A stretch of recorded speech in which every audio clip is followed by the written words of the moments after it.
Bonjour, je vais vous présenter la nouvelle version de GenPro qui sera opérationnelle pour la rentrée 2022.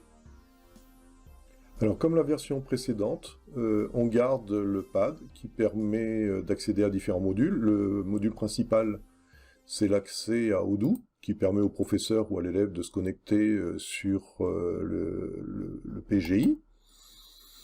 Le module création, qui permet de créer des documents commerciaux, le générateur de documents en fin de compte. Le module évaluation, qui lui permet, après sélection de l'élève, d'évaluer les compétences qu'il doit valider, en fonction des devoirs que je lui ai donnés ou des travaux que je lui ai donnés. Le module pilotage, c'est un module complet qui permet de gérer l'ensemble des fonctionnalités de GenPro, et dans lequel vous travaillerez très souvent d'ailleurs. Et le module référentiel, qui est un module annexe au module de création des sujets, et qui permet, au travers des pôles, de retrouver facilement les sujets que vous pouvez envoyer aux élèves pour évaluation. Voilà. Donc je vais d'abord vous présenter la liaison avec Odoo et quelles sont les fonctionnalités qui sont activées dans Odoo. Donc quand vous allez sur Odoo, aussi les processus de fabrication pour ceux qui veulent travailler sur la vente de produits fabriqués. Le module de réparation pour la maintenance et le SAV notamment.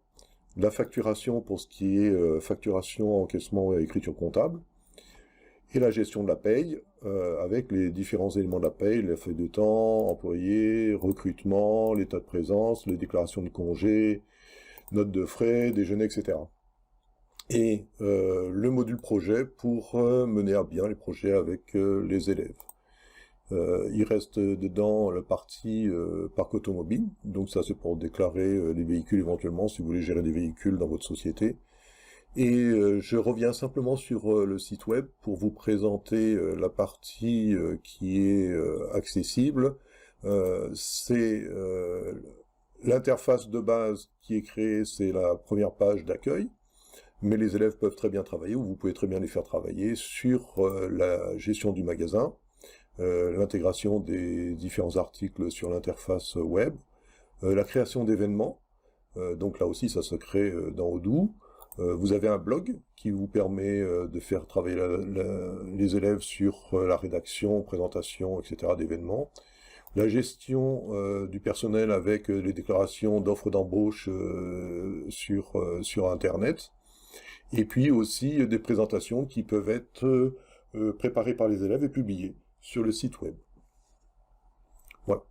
Ça, c'est la partie Odoo.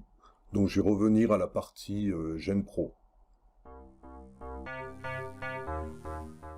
Pourquoi utiliser GenPro? Alors GenPro, c'est un générateur de documents qui vous permet de donner des activités aux élèves.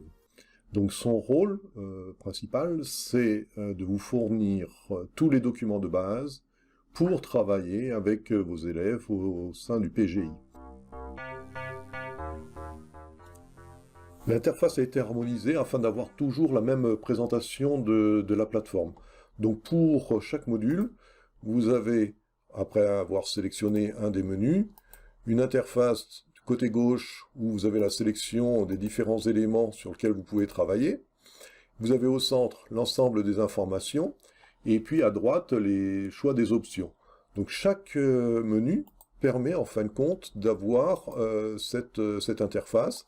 Je sélectionne le tiers, j'ai le document et j'ai les options d'action ou d'impression sur ce document. Quelques interfaces sont un petit peu différentes. Il peut y avoir par exemple des interfaces simplifiées, comme ici où après avoir choisi le tiers, on a la facture en cours. Et comme il y avait très peu d'options, les options sont directement dans le document, il y a juste à imprimer le document voulu.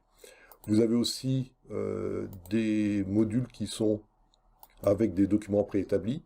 Notamment ici, vous avez pour accessoire diffusion la possibilité d'envoyer des documents préétablis qu'il suffit de sélectionner et d'imprimer.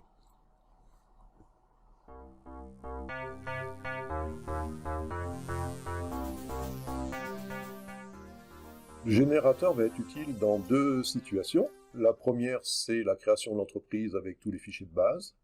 La deuxième, lorsque vous allez avoir à donner des activités à vos élèves pendant les 3 années d'études.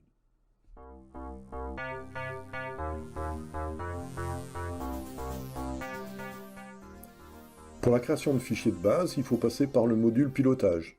Donc dans ce module, vous avez une zone sur laquelle il y a les 3 possibilités de fichiers de base à utiliser, soit les produits, soit les fournisseurs, soit les clients.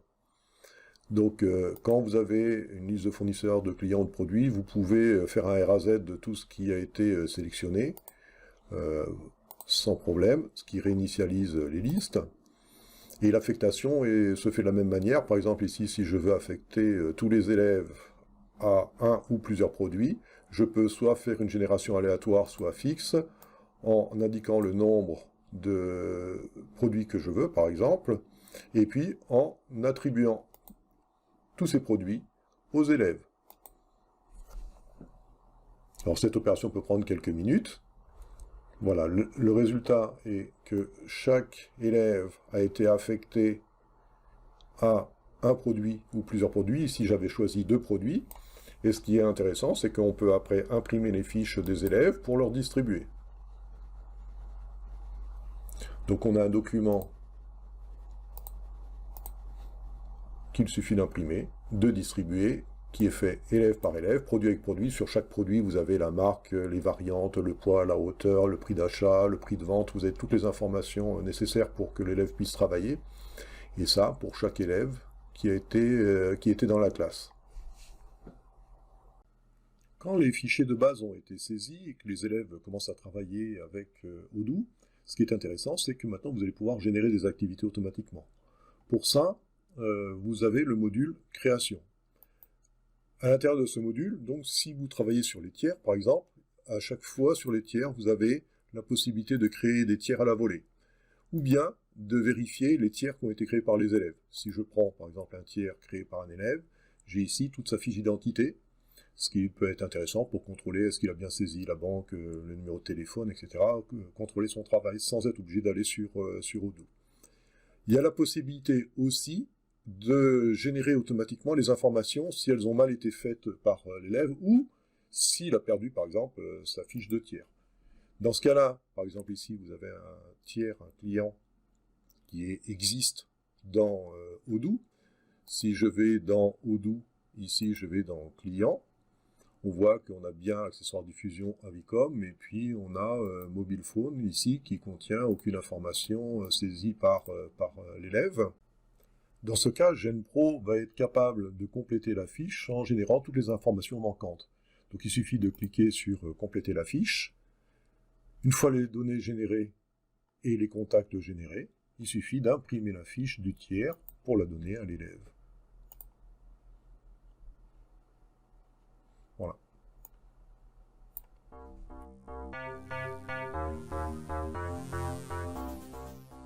Pour les autres activités, il est possible de produire des documents commerciaux, c'est-à-dire ceux que nous envoient les clients ou les fournisseurs, ou les banques. Et dans ce cas-là, il y a la possibilité, sur les différents choix de menu, de créer des documents commerciaux, c'est-à-dire qu'on va sélectionner le tiers, et à partir de là, si on génère par exemple une remise oubliée, on va pouvoir générer la demande du client, comme quoi il désire que l'on lui applique la remise qui a été oubliée. Donc ça, ce sont des courriers qui sont à donner à l'élève pour traitement et voir comment il réagit face à des situations, des aléas, comme on faisait avant. Il y a aussi la possibilité d'imprimer des documents d'autres types, qui sont préétablis, comme les documents personnalisés, tels que les courriers. Ici, on a une modification de l'adresse de l'entreprise, donc on va pouvoir imprimer ce document. Bien sûr, on choisit la date à chaque fois. Et ce document-là, une fois imprimé, on le donne à l'élève. Ça va permettre de mettre l'élève en situation et de voir est-ce qu'il a fait la mise à jour de l'adresse du client ou pas.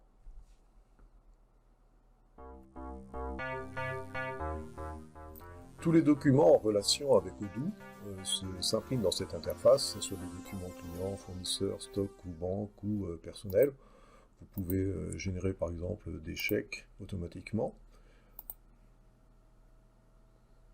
donc des chèques qui ont une numérotation automatisée.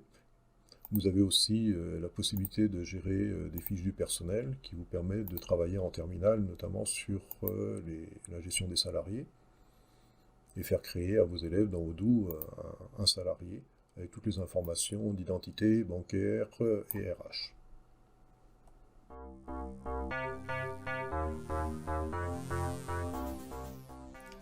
Lors de mes séquences, j'ai l'habitude de faire d'abord travailler mes élèves sur les documents papier pour tout ce qui est préparation des commandes, bon, livraison, facture, et ensuite, après validation et correction, ils peuvent aller sur Odoo.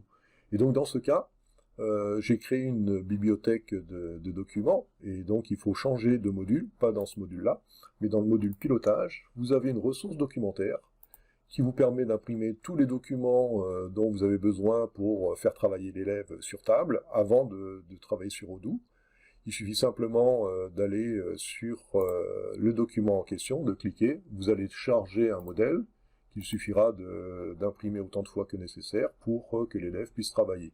Alors certains documents, je les fais en A3, notamment tout ce qui est tableau de suivi. Ça permet à l'élève d'avoir un vrai planning de suivi des commandes, et il le garde comme ça pour faire le suivi sur tout un mois en cours. L'avantage, c'est que vous n'avez plus aucun document à préparer pour vos séquences sur table.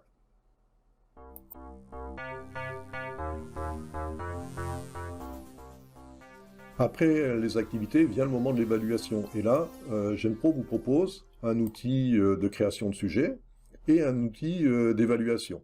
Donc la création de sujets se fait dans le mode pilotage, et dans les supports d'activité, on va choisir les sujets. Vous avez une base de sujets prédéfinis qui sera alimentée encore avec d'autres sujets qui vous servent en fin de compte de modèle, mais vous pouvez très bien créer vos propres modèles, vos nouveaux sujets si vous le désirez dans l'interface. Alors ces modèles ont pour but de vous donner en fin de compte une idée de comment préparer une évaluation.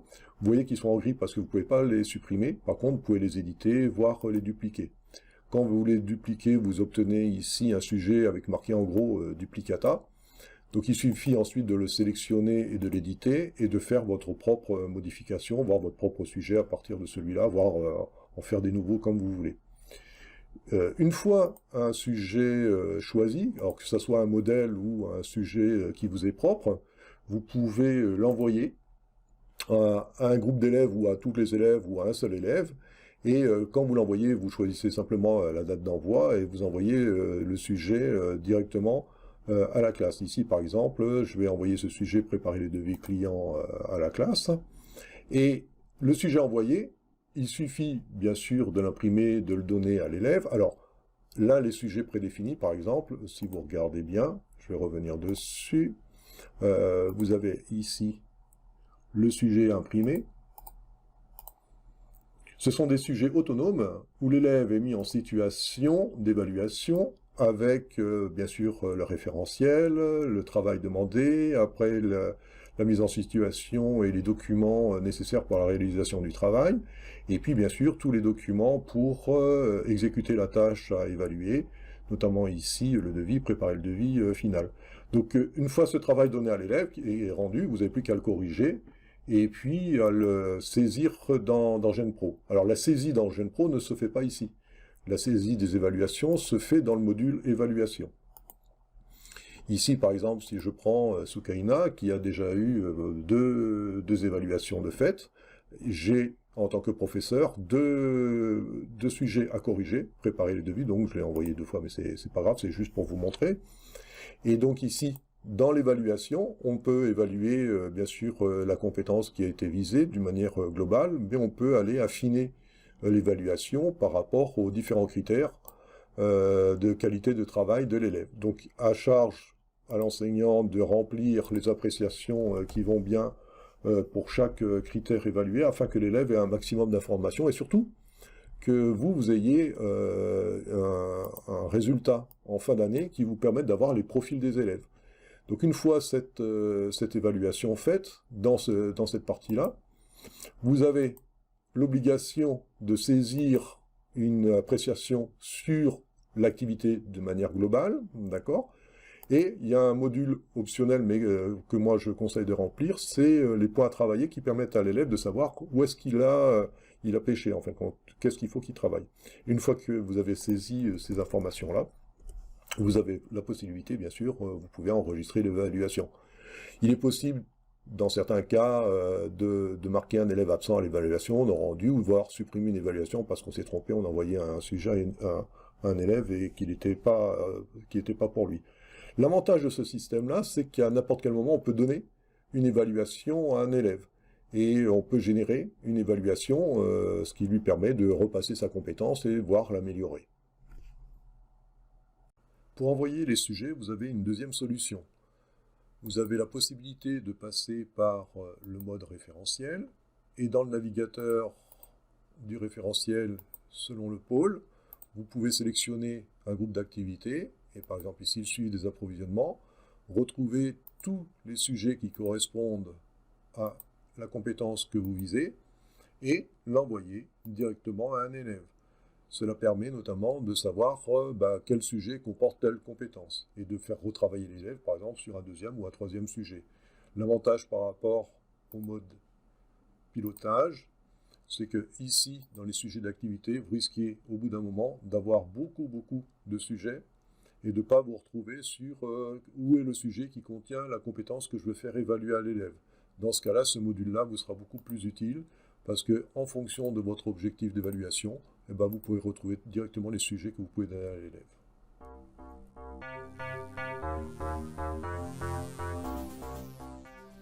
Le résultat de la saisie des évaluations, je vais vous le montrer au travers d'une classe avec laquelle j'ai travaillé. Et donc ici, on voit que cette classe, j'ai saisi toutes les évaluations des élèves avec les appréciations. Et donc ces profils-là, on peut les exploiter ensuite pour générer les grilles d'évaluation en CCF, par exemple. Donc les grilles d'évaluation de CCF ne sont pas ici. Pour voir les grilles ou l'évaluation de la classe, il faut aller dans le mode pilotage. Et là, il y a le module Passeport Pro qui correspond à ces informations. On a d'abord un tableau de bord général sous forme de navigateur, dans lequel il y a l'ensemble des compétences acquises par la classe, avec le niveau acquis par la classe pour chaque compétence. Ensuite, on a, d'une manière un petit peu plus fine, les évaluations qui ont été faites par pôle et par sous-compétences. Donc on peut affiner la recherche d'informations ou de profils en fonction de ces critères. Mais ce qui est le plus intéressant, c'est l'affichage élève qui permet de remplir notamment les livrets. Et donc ici, on voit que pour une élève, on a ici on a 4 pôles parce qu'on est sur des bacs GA et non pas des bacs Agora. Et donc ces élèves-là ont été évalués. Et on a via ces profils-là l'ensemble des données avec le nombre d'évaluations qui ont été faites, le niveau atteint et une note qui est proposée mais qui est une note mathématique, qu'il ne faut pas forcément considérer comme une note définitive de l'élève, d'autant plus que des fois les mathématiques ne reflètent pas forcément le profil. Et c'est pour ça que vous avez une touche ici profil qui permet d'avoir le profil d'évaluation de l'élève. À charge à chaque professeur d'évaluer est-ce que ce profil-là correspond à un 12 ou à un 13 ou à un 13,5, voire à un 11 en fonction des travaux ou la connaissance de l'élève. Donc ça, le profil peut être affiché pour chaque pôle, bien sûr, et vous pouvez affiner un petit peu le profil de l'élève en fonction de vos desiderata. Voilà. C'est la fin de cette présentation de GenPro. J'espère que cela vous incitera à l'utiliser. En cas de demande d'information, n'hésitez pas à me contacter à contact@genpro.fr. Au revoir.